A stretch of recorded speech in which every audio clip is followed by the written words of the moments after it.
At the beginning of the 10th century BC, the Philistine army advanced from the coastal plain and repeatedly attacked the Israelite tribes. Its soldiers conquered, plundered, and terrorized the entire region.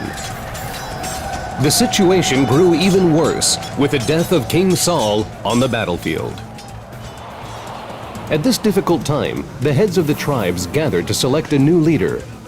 They decide unanimously, David.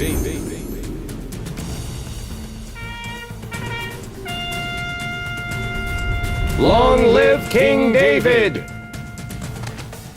David quickly mobilizes his army and sets out for his first battle as the king of Israel. The destination, Jerusalem, the Jebusite city that he chose to be the capital of Israel. But why, of all the cities, did David choose Jerusalem as the capital of his kingdom?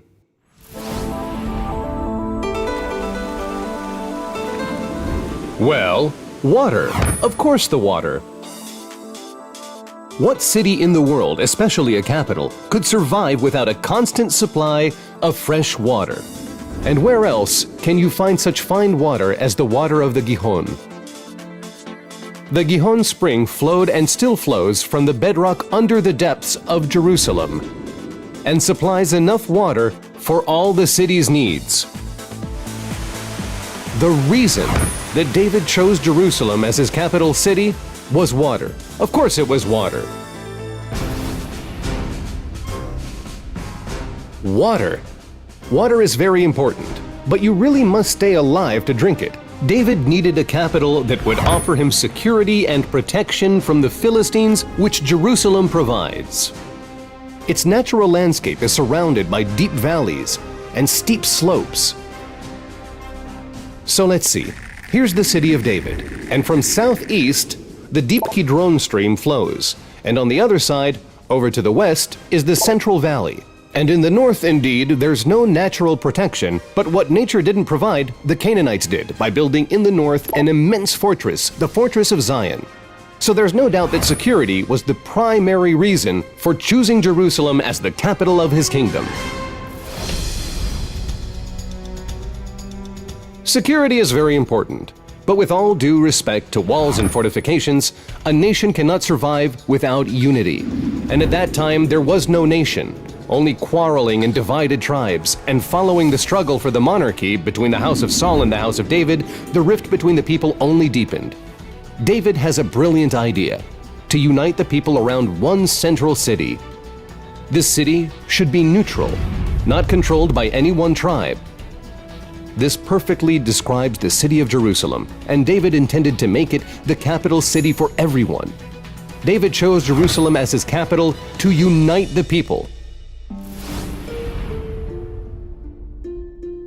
David was both a great statesman and a brilliant strategist, but above all, David was a man of great spirit.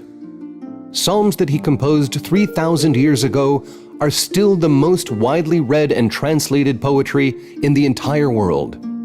David's capital can not only be a political center, or economic, or even a stronghold. It must have something to do with sanctity. That has to be part of the equation. And where else do you think that this holiness can be felt, other than on this very mountain?